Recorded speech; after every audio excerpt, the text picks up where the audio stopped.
And what is up, everyone? I am Joe DeHoyos. I am host of Beyond the Woodline. Real quick before we get started, for those of you who don't know, I am the executive director of the JRG, which stands for the Jevning Research Group. It's headed up and founded by Mr. William Jevning. He's got 50 years plus of experience in the Bigfoot world. He was friends with Renee DeHenden and John Green, two of the four guys that are considered the pioneers of Bigfoot research. We have teams in Oklahoma, Ohio, Michigan, Florida, Delaware, Maine, New York State, Washington, Oregon. Don't know why I said Oregon. Oregon, Louisiana, of course, here in Texas, where I'm at, in California also. If you guys are interested in joining the team, shoot me an email, beyond.woodline@gmail.com. Even if there's a team in your state and you want to start your own team, you're welcome to do that. If you want to join somebody, let us know. We can always, get that set up for you guys. Even if you're in a state, there's not a team there, but you want to meet somebody, we know people all over the country. So we do network with other teams and we can set you up with them too as well. But we do vet you. We do vet whoever we set you up with. Because unfortunately, there are some crazy people in this world. We got to take care of each other.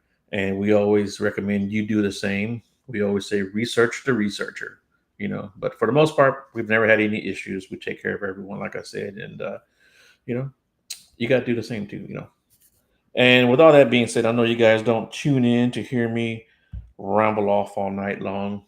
I have with me today Miss Clarissa. How are you doing, Clarissa? Hello, everyone. I am doing great. Thank you, Joe, for having me. I appreciate it. Yeah, thanks a lot for joining the show. I do appreciate it. I came across you and I was like checking out your stuff. I was stalking. I'm like, you got some Yeah. cool stuff. Yeah, yeah. So I was like, I got to have her on the show. So yeah, thanks a lot for joining the show tonight. Yeah, well, I appreciate it. I'm glad you found me. Yeah, yeah. So if you don't mind, why don't you give us a quick little bio about yourself and tell us what got you started into this crazy field that we're in? Sure. So, my name is Clarissa. I am part of Unveil Paranormal. It's not a team, it's just my platform I use. I'm a paranormal investigator, I'm a medium, and I'm also a podcast host. So, we're on a little break from the show, but we usually are live on Tuesdays at 7 p.m. On Things Network, which is on Facebook, and on YouTube. So, you may be familiar with them. I got into the field. It's kind of a weird situation because most people get into it pretty young. I mean, I've dabbled a little bit in the paranormal as a young person, but I really didn't get into the public side of the field. Like, um, do you know what a pay to play location is? Right, yeah. Yeah, so like a pay to play location, like I didn't go to one of those until 2016. Prior to that, I got in the field as a medium and I started providing medium services online via Facebook chat. And so all I would have is a picture of a deceased person, maybe a first name, and I started with that. My first read was probably like any other medium's first read. Like, we aren't sure we know what we're doing, but we think we know what we're doing. So it was a very interesting experience for me and them, and it went really well. And I'm like, oh my gosh, I am onto something. I do know things that you question throughout your life, like how did you kind of know that was going to happen, or why are you so uncomfortable around graveyards other than the fact it's a graveyard? Like, why do you feel these things and feel like you see these things? But once you actually start doing readings for people, like, everything starts clicking, everything starts making sense. So I've been doing that publicly since 2015. which is probably my favorite part of the paranormal field is mediumship. I do believe in science, and I do believe that in good research. So I appreciate those that are in it for the tech. I am still a logical person, even though I'm in the metaphysical side of things. Um, and yeah, and I'm learning more and more about the alien side as I go through this journey. I learn more and more about the Bigfoot and the cryptid side as I go through this journey. I'm very much an open book and open minded to everything. I always find it interesting when I was speaking to a medium. Um, Yeah. what was it that gave you like your first hints? Okay, there's something going on, and this could be what it is. Like I'm a medium, where this could be that. You know what I'm saying? Does that make Yeah. sense? Like what was happening during that time? It was kind of strange because so many mediums and psychics I meet are like, oh, they had a near death experience or something along those lines. And I don't believe I had a near death experience. I was told when I was like 7 months old I had meningitis, which put me in like seizures and stuff, but I didn't die. So that was probably the most sickest I've ever been in my life. But I don't really feel like I've had a near death experience. And so it was kind of different for me. Like I've always been a very vivid dreamer. And my whole life I've had deja vu. My first paranormal experiences I had was at a young age, and some of them were very intuitive. Like when my grandfather died when I was 8, I actually have a twin sister, and when he died when I was 8, I had a very vivid dream the night he died, about him passing. He came to me, and so the crazy thing is, obviously at 8 years old, me and my sister never discussed this, but as I got into mediumship, she actually too had a dream that night, that her grandfather came in. It was interesting because that night we were actually sleeping in the same room, and like so it was like almost as if he came into the room, and we both were able to pick up on it while we slept. Um, and there's been other experiences in my childhood that just make me, I go back and question them. Like back then, I'm like, I thought there was a person standing there, but then I think about it and I'm like, nobody seemed to notice them, Right. but I did. And so like we lived in a house, we'll call it Cherry Street. That's the street it was on. And we got it in 1995. And in 1994, the previous owner had killed himself in the building, or well, it was actually in the garage. He hung himself. Um, and so when we got the property, I didn't know much about it. I was 8 at that time, and we constantly had weird anomalies happening, especially with electronics. They would randomly turn on, they would turn off the volumes, and these were older knob electronics. We didn't have like the newest and greatest stuff, so they were 80s, early 90s electronics, and they were just constantly being toyed with. So I had that, and then my family actually had to move out of that home, and we moved into an old church because they got evicted. So um the old church we lived in, we kind of put together to turn into home because it was only being used for storage. And um, that, I mean, living there too, it was just your small, like white squared looking church, nothing elaborate, but still they had prayer there, and they had funerals, and they had weddings, and they had all these emotions in there. So we would have experiences in that place too. And then I obviously moved out on my own after that, but I just constantly had these situations as a child, into my young adult, that I'm just like, sometimes I question it, sometimes I just wouldn't think much of it. But you know I wasn't until my late 20s that I got into the mediumship, and it was really strange. I was in a very, I guess, darker point in my life, and I was just like suddenly just like it's like I was just scrolling on Facebook one night and I'm like, it just hit my brain. I'm like, I wonder if there's psychic medium groups out there. So I literally started typing in like psychic mediums groups, and then I started researching them, and I was like, oh, this is a thing people do. And I was like, I just wonder, since I am such intuitive to life itself, and I have such vivid dreams, and I have such deja vu, that I wonder if this is something I can do, if this is something I'm capable of. And it just like, after that first read, I'm like, oh my God, I know stuff. Like it's so crazy. Like some people just feel like they just knew they were psychic mediums from the get-go. But me, I'm just like, I'm such a logical thinker at the same time that I'm like, maybe I can make this, be a logical reason or a logical explanation. Plus, I studied psychology in college, and so I know how the mind can be kind of, I guess, manipulated or tricked or whatever. So I really do try to be as logical as I can, but there's just some things you cannot explain. Right. And that's what I go after, is the unexplained.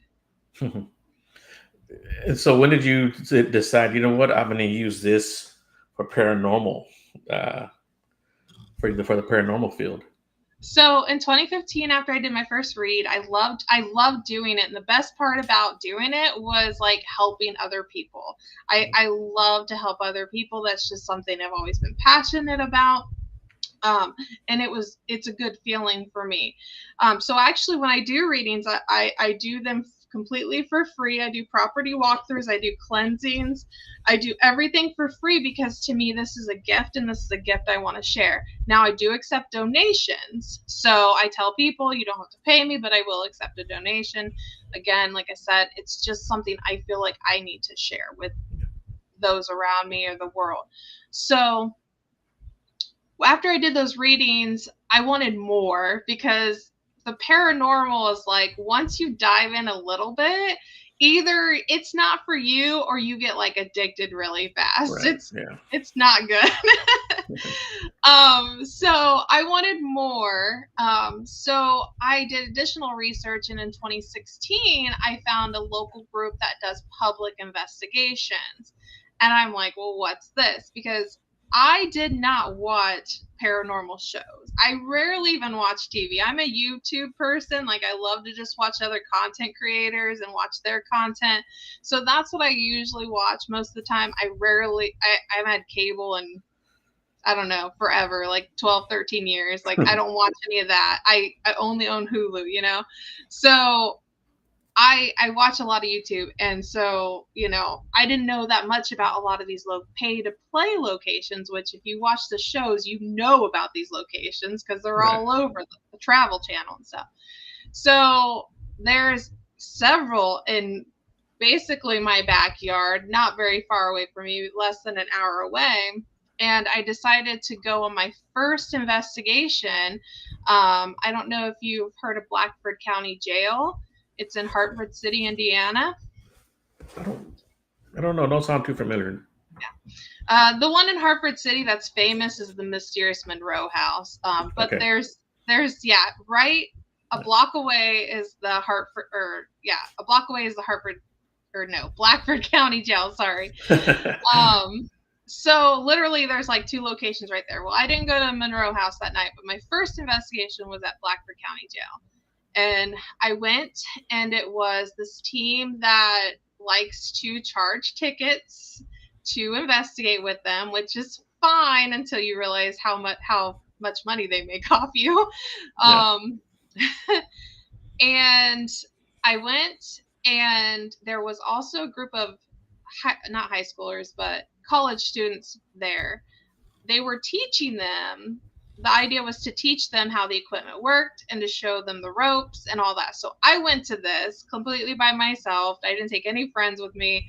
I just showed up not knowing anybody. I'm like, okay, let's do this. Let's see what this is about. And so I'm watching these people interact with this equipment that I wasn't familiar with because, again, I don't watch the shows.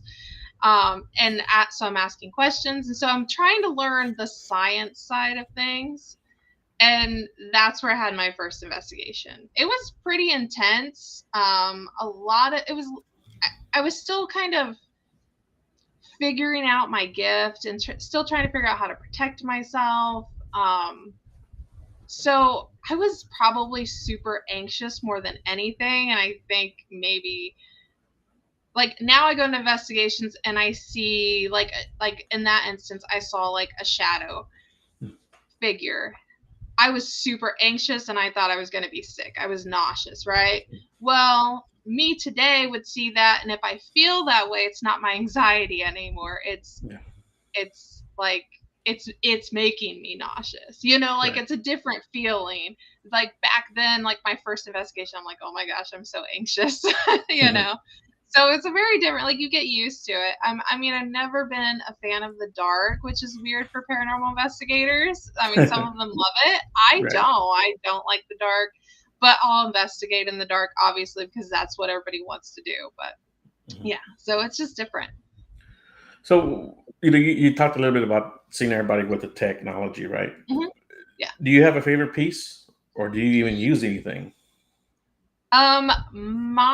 Well, I guess back then, I mean, I just thought the K2 was just a wonderful device, but I mean, that thing is so old and been around forever. I think nowadays, I really enjoy doing the medium side of things. Mhm. Good evening, Barbara. So like I go on investigations with a lot of paranormal teams. I've made a lot of friends around here. They send me invites because they know I'm not part of a team. I just do this independently. And like my favorite part about that is seeing their devices because a lot of them have different tools. Um, I mean, gosh, I mean, I thought the SLS was cool at one time, and then I Yeah. realized it kind of like has a lot of air to it. And Right. then, I thought the Ovulus was cool at one time, and then I realized there's a little air to it too. So, Yeah. like, as you use the equipment, you realize where the errors are in the usage of it. And it's kind of like, man, I really liked that tool, but now I know how you can manipulate it. And it, Right. it kind of, Mhm. um, I would say Spirit Box is usually my go-to most of the time because Yeah. I love to hear the voices live. Estes method I like to do. I don't know if you're familiar with that, but I Right. really do like that where you just put people in blindly and they can't hear you just to see if anything happens because it restricts the brain because if they can hear your questions, the S box may say one thing and they think it says something because it's close to your question. So I like the idea of doing the Estes. Yeah. Yeah. I've always liked that method too. It's always fun, and I really some of the results is like they're undeniable. And, Mm-hmm. and even though it might not be 100% all the time, when you're getting results and results and results, that's a pretty cool investigation at that point. Oh yeah. But Have you ever heard of somebody doing a dual mess or dual Estes? I've heard of that, and I've seen it like on YouTube or on different Yeah. shows. Yeah. Have you ever done Yeah. that? Yes, and like I really like that because then you have two people, and sometimes when they get this exact same, like you have them on the same spirit box is the Hmm. idea. You have one spirit box, and there's two people. They're far enough apart so they can't hear each other, and then there's people asking questions so they can't hear, so that the people listening can't hear. And I think it's great if you can have two people say the same word at the same time. Like that's pretty neat to me. And Barbara has a Uh, question for you. She says, Clarissa, would you recommend a spirit box as a starter tool? That's a good yeah. question. And if you don't, what would you recommend for a starter tool? So I'm familiar with the SB11. I'm familiar with it's called the Spirit Box through Ghost Stop. But yep, SB11. Yep. SB7 is my favorite, though, I would say. Yeah. And I like the good old digital recorder. Yes. Yeah, I like that. And the reason why I like it so much is because I have about five of them that I use for the Yeah. Bigfoot world, you know. Oh, yeah. So I've got plenty of those laying around. So that's like my favorite tool. And it's very easy to carry around and whip out of your pocket. And Do a That's true. little EVP session anywhere that you're at. Um, Yeah, I do like the EVP sessions. However, I am terrible at listening and mm, reviewing my footage like most people in the field. yeah, So, yeah, you that's know, why I don't do so much of that. yeah, I've talked to people about that very same thing. I bet I've got like 5 little SD cards that I've never even Yeah, listened to. That I've never even right. listened to. Yeah, I've actually downloaded stuff like on Google Drive, and I've told Yeah. myself I'm gonna listen to it at work. I'll Mhm. listen to about 5 minutes of it and turn it off. It's just Yeah. yeah, Yeah, yeah, if I'm going to listen back at it, I got to do it like right away. So, right, yeah. So, what's like some of your best evidence in doing any kind of method, whether it's EVPs or the Estes? What's some of your, or even video? I mean, what's some of your best evidence? oh my gosh, I think video wise, I don't have much luck with video. I do own some trail cams that I was hoping would give me some good footage, but I've just not had any luck with them. Mm-hmm. I mean, a lot of the paranormal experiences I've had have been like visually while I'm standing there, Mm-hmm. and somebody else is standing there and they can confirm that it happened. Yeah. We've had some good, like at Waverly Hills. I always remember on the 5th floor, some of my flashlight went missing once on the 5th floor Waverly Hills, and so the backstory to it is we were doing a pendulum reading with a little boy, and it was me and it was this girl that I was part of a team with, and then there was all these people around because it was a public, and so some of them have equipment, some of them don't. So they want to see. Obviously, I showed up with equipment, so they want to see what the equipment does. So we were messing with a pendulum, and like literally everybody's right there, and my flashlight just goes missing, just Hmm. while we're talking to this little boy. And so it was a really good night. I had a great night at Waverly actually because it stormed that night, and like it was just amplified, and we ended up finding my flashlight. Somehow it got moved all the way over to the other side of the room behind a trash can. Hmm. So the theory is we think the spirit moved it somehow, but we don't know how because everybody was standing around while we were doing the pendulum, so it didn't make any sense. But that was pretty intriguing. That same night, I was walking through a hallway with 2 other girls, and a white apparition just walked right past me. Like startled me. It was so quick, but I'm like, that was an apparition. Clearly seen it. And as a medium, you're like, well, yeah, of course you're seeing apparitions, dead people, whatever. The way I do mediumship is not like, it's like still spirit can sneak up on you. Like you're not all knowing if you're a medium. Like you can get snuck up on. So um so it happens.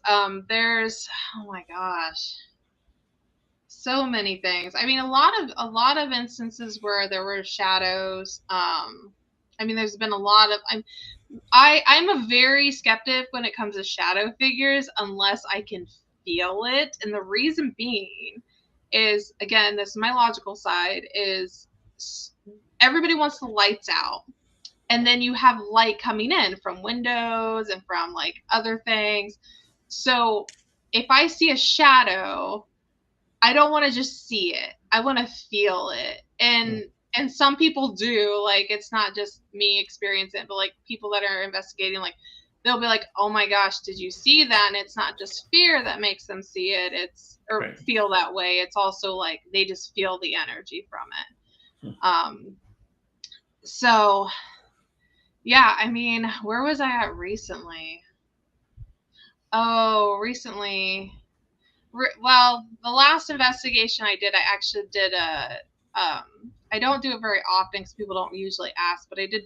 I did pass on. I guess walk to the light, as people call it, a spirit, but that was requested of me. But it was actually at a location, but that it's not open to the public. So that's a whole nother experience too.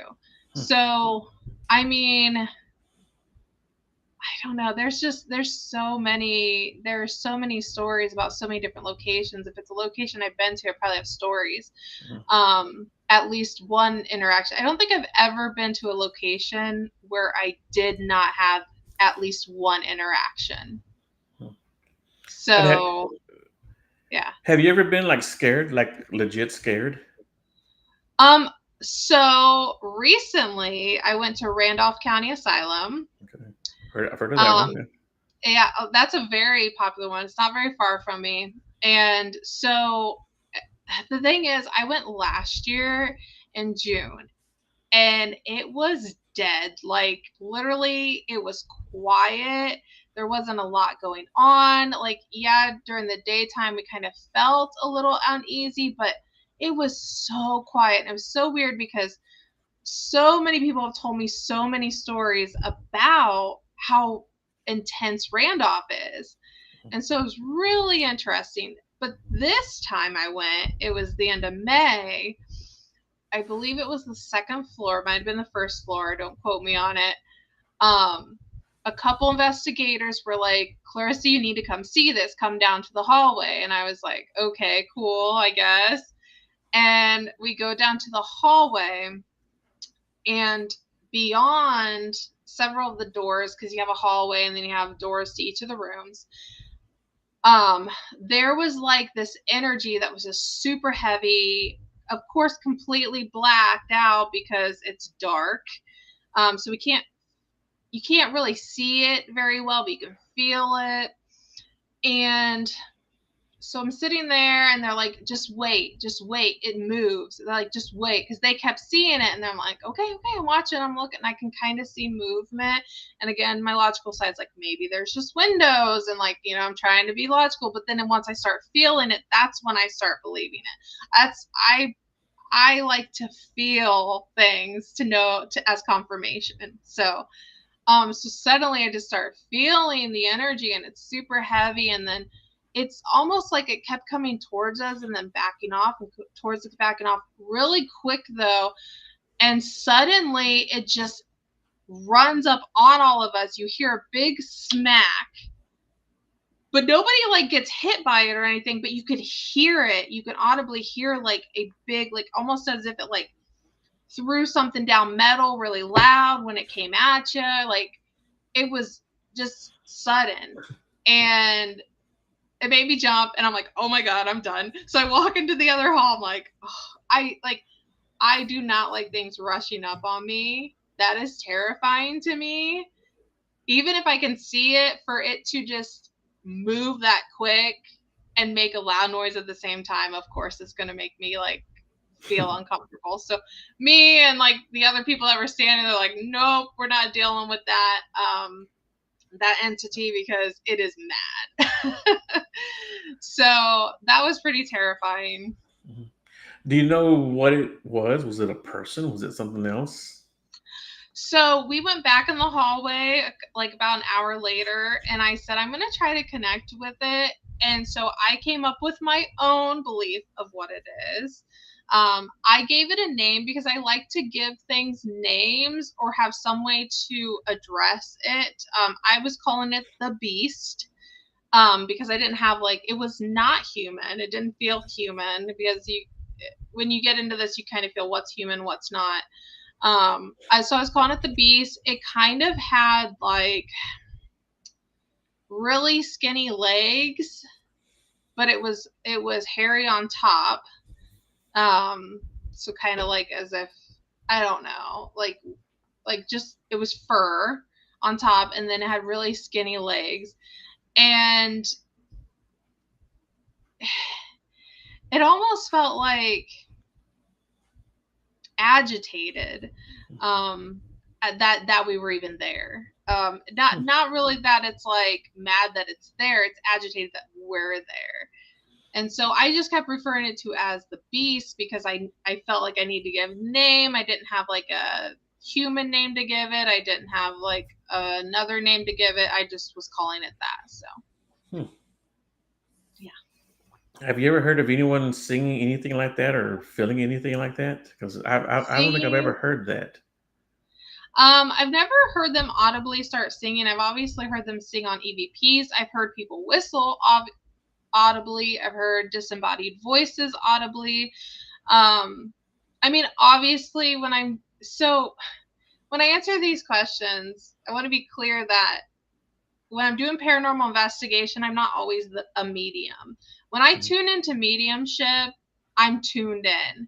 So some people can block it really well. I'm pretty good at blocking it, and some people can't. So when I say I hear disembodied voices, that's me tuned out of I'm not being a medium. I'm there. I'm trying to stay focused on equipment and science and all that stuff. And then I audibly hear the disembodied voice. Obviously, when I'm doing mediumship, I hear voices. So, but that's a different read. So. So what's one of the cooler voices you've heard, the disembodied voices? Oh gosh. I mean, growls suck, but those are always terrifying. But I think the most uncomfortable ones are like the deeper voices, that are kind of raspy and stuff, and they just like, and you can't really understand what they're saying. It's because you want to be able to hear what they're saying, because it's like, what if they're saying something really bad, like they're trying to warn you or whatever. But yeah, those are probably the ones that are most uncomfortable for me. And what about your favorite places? Do you have a place that you really enjoy going to? Oh gosh, my favorite place. I've got so many that I really I like a lot of my local places, because I've gotten to know the owners and all that. I really want to go back to not Randolph. I was just at Randolph. Really want to go back to Waverly, because I think I would have a good experience my second time around, just like I did the first time around. I went to West Virginia Penitentiary. That was a really cool experience. The big places I really like to go to. I'm also a fan of, like, the Mysterious Monroe House is never disappointed. That one's probably the closest location to me. Rhodes Hotel I really like to go to, because it's kind of it's spooky, but it's cozy. Like, I like a good host. I'm a bit of a location snob, I guess. I like to, like, a lot of people want to go into locations that are like dumps, like Right. they're literally doing like some exploring, and I guess I enjoy it until I come across a bat. Once I come across bats, that's my kryptonite. Yeah. I I've been to so many locations, like, West Virginia Penitentiary had them, Hmm. and that's where I learned. They taught me to, what you do is you just stay along the edge of the wall. You stay along the edge of the wall, they won't hit you. And I was like, okay. So I started to do that at every location I see bats at now, which sucks because it's kind of a distraction. Mhm. That's why I don't like bats. I mean, really any critters in the location, because it can be distracting, and they can make noises, and they Yeah. can, disrupt the investigation. So I'm not a fan of that. I guess maybe that's why I've become kind of a location snob. But I mean, I've been to worse. The worst location with bats is Indiana State Sanatorium. That place is awful when it comes to bats. I don't They're think I've everywhere. ever been anywhere on, as far as like investigating, like like a building and seen bats. I've seen Mhm. bats, out at night in the Yeah. woods or whatever, but I've never. Yeah, I don't think I've ever ran into that. But yeah, like I don't like snakes. I don't like Oh rats. yeah. Yeah, yeah. Yeah. I I don't. I don't come don't. across a lot of that. Yeah, you're welcome. Yeah. Um, what was I going to ask you? Have you ever been anywhere that made you feel like there was like just like a dark energy, someplace like that? Have you ever been somewhere like that? Well, yeah. I think Mysterious Monroe House has very dark energy at it. Hmm. I know some people refer to it as Indiana's Demon House. The owner will tell Right. you it is not a demon house, um, but I get where they're coming from. There is very dark energy there. It's really the whole town that has dark energy. We've had that location's been popularized thanks to television, but Blackford County Jail's down the road from it. It has a lot of energy. There's a speakeasy that is owned that's in that town that you can investigate. It has a lot of energy, and then there used to be the Blind Tiger that used to be open to the public. So there's been like 4 different locations, and this town is tiny. So, but I mean, it's probably thanks to the mysterious Monroe House that there's so many locations. But really, the town itself has a lot of bad energy. It's not just Monroe House. And Barbara says, "What do you use as a defense against dark energy?" So, as a medium, I do believe in crystals and the use of them. So, I do utilize my crystals. My favorite is amethyst. I'm a little biased because I am a February baby and that's my birthstone. So, I am a little biased on that, but I do love my crystals. I also like to surround myself with white light and positive energy. And I am a believer of the heavens, purity, and multiple gods. So I'm very open minded to those. I'm still exploring my spirituality, exactly what I believe in. But I know that I have good faith in the universe in protecting me. So that's what I use. Okay. And yeah, I was going to ask you too earlier. Do you or have you ever gone to cemeteries like to investigate? Yeah, yeah. Okay. I've gone to a couple of them outside of my area. My area, the police department kind of frowns on going to graveyards and cemeteries at night. I do have one specific cemetery that's out in the boonies, in the country, we call it, the boonies. And I do go there during the day sometimes and have investigated it. Ironically enough, over the years, I've had family actually buried out there now. So now I really do have a reason to visit out there. But it's kind of crazy that the cemetery had no association to my family, and now it does. And it's actually my favorite cemetery in the area. So, but I have investigated during the day. That cemetery I actually investigated during the solstice last year. Was it last year? I think it was last year when we had the total eclipse here in Indiana. Never went back to listen to my EVPs. I need to do that. But yeah, I've definitely investigated some locally during the day, and then I've gone with friends and old teammates that I used to be on teams with and investigated with them. Yeah. Yeah, and I ask that because, like every now and then you'll see the question pop up on Facebook. Like people will say, is it okay or is it right to visit cemeteries? And I think it's okay. I think if someone is there and they want to communicate with you, they will. If they don't want to communicate with you, they won't. You're not Right. forcing, and that goes for any location, really. If the spirit wants to communicate with you, spirits will. But if they don't, they won't either. Yeah, I actually a lot of times find graveyards and cemeteries calming. It's a nice place to go on a walk during the day. Maybe it's a little more spooky at night, but I do usually don't find them very spooky. I used to as a child. Again, this was before I knew what was going on. They used to terrify me. Like I would literally be in a car, and for some reason, I felt like I had to look away from the graveyards we drive past because for some reason, I just like, I know I'm going to see something. And so that was ingrained in my brain. Now, as an adult, I look every time. So, Yeah. Yeah, we have a few popular cemeteries around town. One's outside of Houston, and actually, the main one that I like to go to, it's right in the same area where I do my Bigfoot research stuff at. oh, yeah. So I can kill two birds with one stone a lot of times. Do Oh, paranormal stuff and nice. do the Bigfoot stuff. Right? They're like, I mean, it's literally like a 5 or 10 minute drive away from one of the main areas, but it's Yeah, down this road, and of course, it's been nicknamed Demon Road. of course. Yeah, but it's an old cemetery, and right next to it, it's all on the same property. But there's an old cemetery, and there's a fence that divides it into the more newer, modern cemetery, I guess you could call it. Yeah, Um, yeah. but we never get any activity in the old cemetery. These are like from like Really? 1800s. Yeah, we never get. At least we've been there at least 4 or 5 times. We've never gotten anything to even beep over there. But we go to the newer one, the newer, and Yeah. we've been there, and there's been like literally like a fresh grave dug. We don't go and mess with that kind of stuff. We leave that kind of stuff alone. Yeah.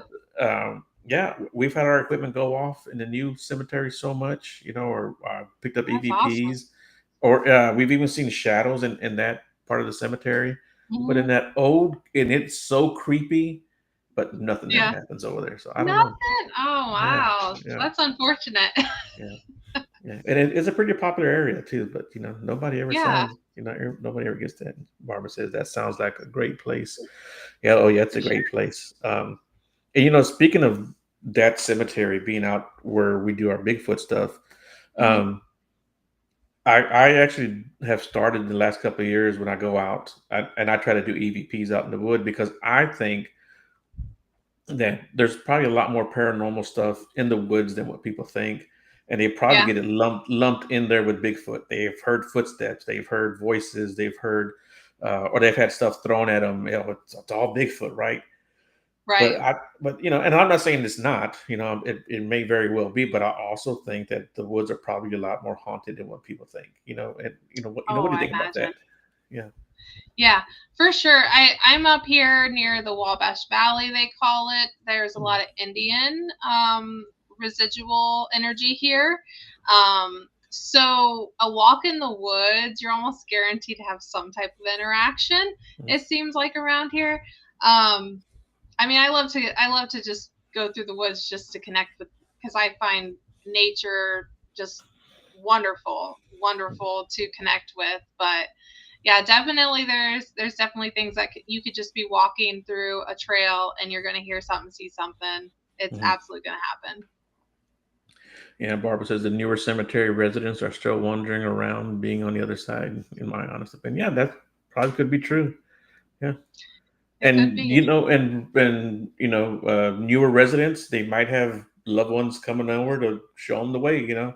So yeah, Yeah, absolutely. yeah. Absolutely. And so like here in Houston, um, there's a part where it's like the Houston Zoo is at, and there's a Okay. big museum over there. The museum district is not very far from downtown. It's right on the outskirts of downtown Houston. But that whole area, as busy as it is, as big as the city as Houston is, I think we're the fourth largest city. That area is actually very haunted. Um, Really? yeah, because there's Is a it the hospital. older part? What was that? Is it an older part of town? Yeah, it is, but it's very up to date, very modern. Um, Yeah. there was a hospital there called Herman Hospital. It's very big. I don't know if you ever heard of Herman Oh, no, Memorial I haven't, Hospital, but but yeah, it's very big here in South Texas, especially. They have oh, several. really? They have several hospitals, but the gentleman Herman, uh, he was a philanthropist, but Yeah. he started Herman Hospital, of course. But they used to treat like Civil War soldiers, and of course there was a lot Ah, of deaths. A lot of people. yeah. There weren't any major battles in that area, but Right. there was a big field hospital. So a lot of soldiers are actually buried there, and still to this day, people report seeing soldiers. Down Oh, there. And really? like I said, Yeah. they've got like a metro rail, and like the rail cars that go by, and it's very Yeah. modern. It's just, but people will report seeing those. They'll report seeing orbs, blue orbs or red orbs floating around the part down. Really? Yeah. As a matter of fact, in one of the hurricanes that we had here, maybe 10 years ago, yeah, some bones actually came up out of the ground. I think because Texas Oh. is like one of 3 or 4 states where they don't have to exhume bodies to build; they just build right over. Yeah, Oh my gosh. yeah, Wow.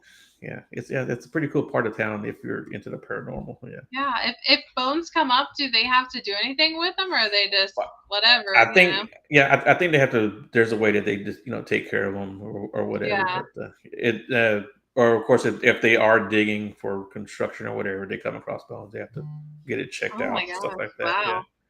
yeah. But it's a pretty even like they've even found like elephant bones and tiger bones because the zoo is right there too. So of course, when the Right. zoos first Yeah. started coming out, yeah, zebra bones. Yeah, they found zebra bones Oh my before too. gosh. Yeah, yeah. That is It's, wild. it's a crazy part of town. Yeah. But yeah, Yeah.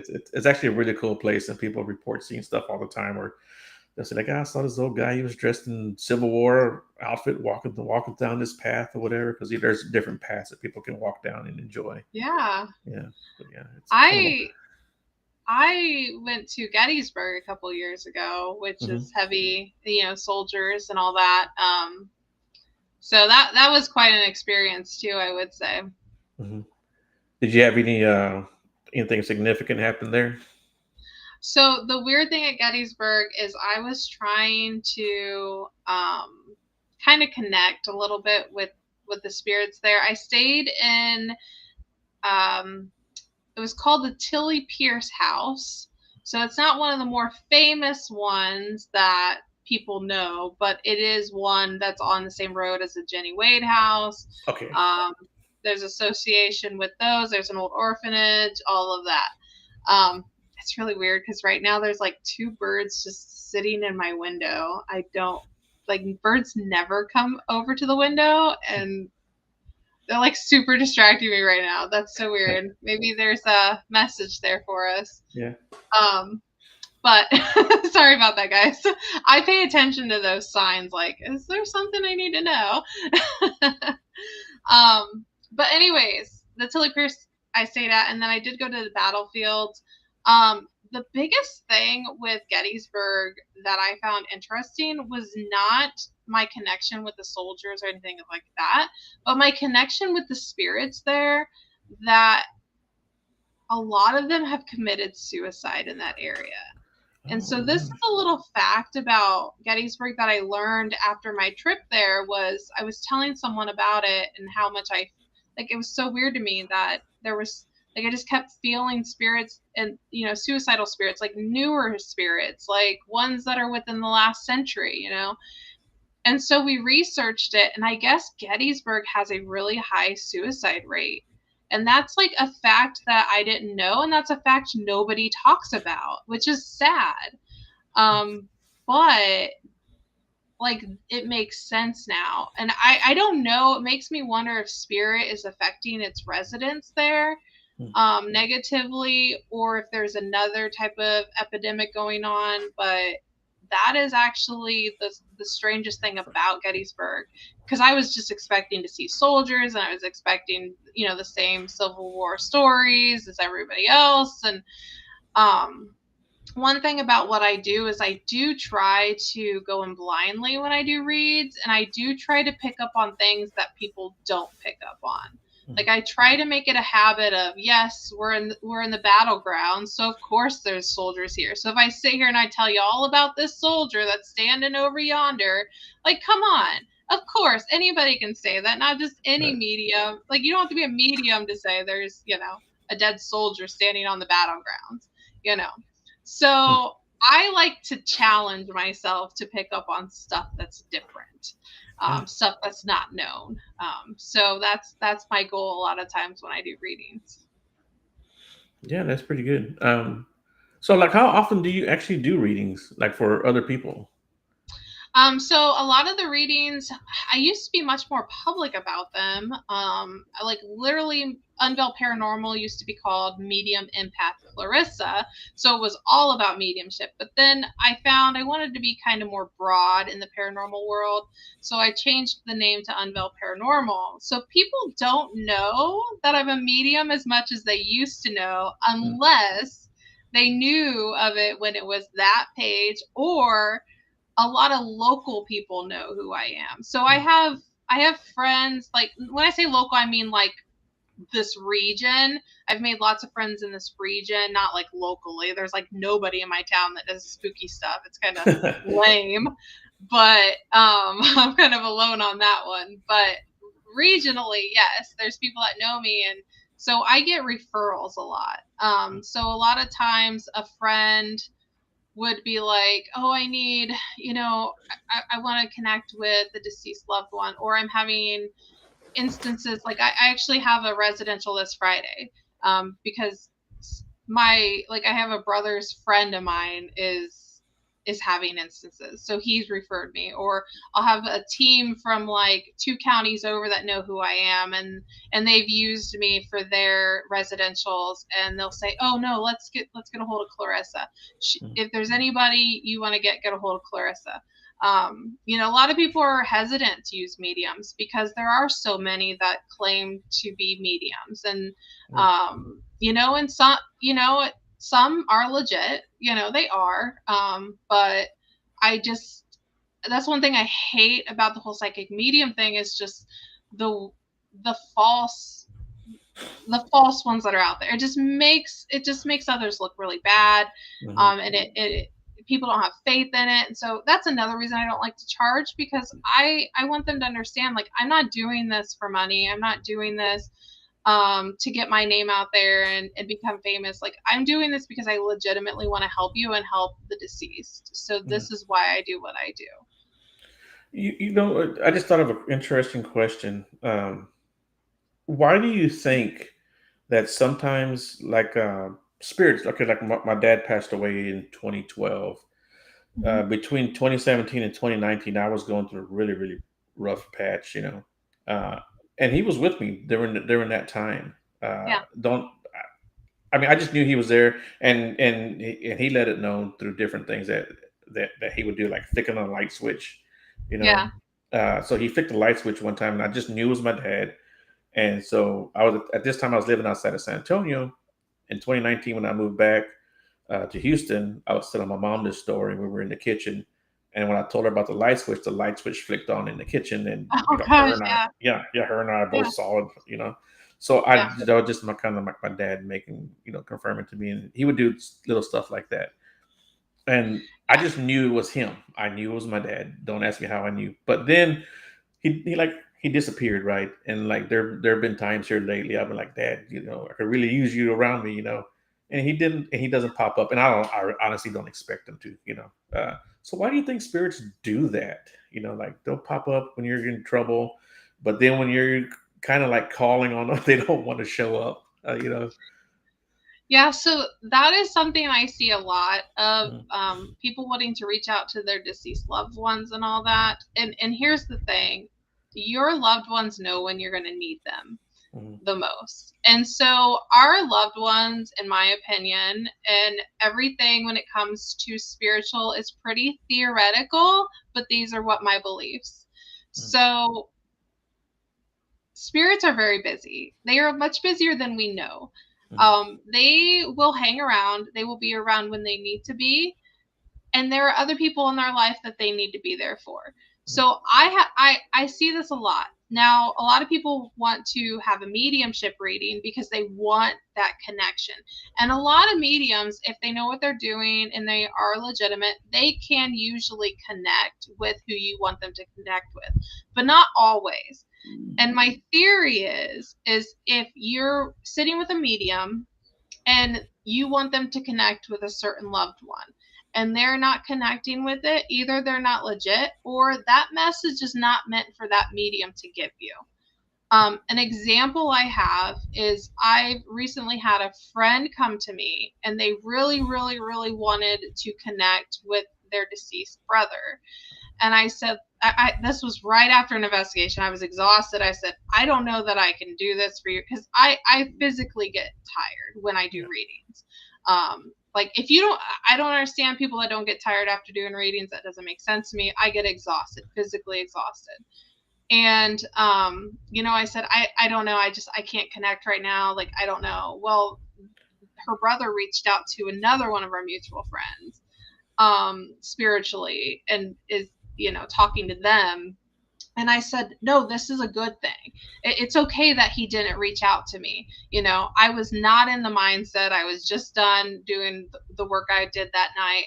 And so, you know, I I think spirit knows that, and I think Yeah. spirit understands that, like, okay, she can't do this right now. She's exhausted, but I still want to talk to my sister. So they reach out to another intuitive friend, and that friend is actually closer to this person that wanted the reading. So I believe that it's actually better that he reached out to that person because they're closer and it's a more personal read. And I think that it was better that he received the message to give to her than I did. So I think there's a lot of weird reasons why spirit does what they do and who they come to and how, when they want to interact. But I always think there's a reason for it, So yeah.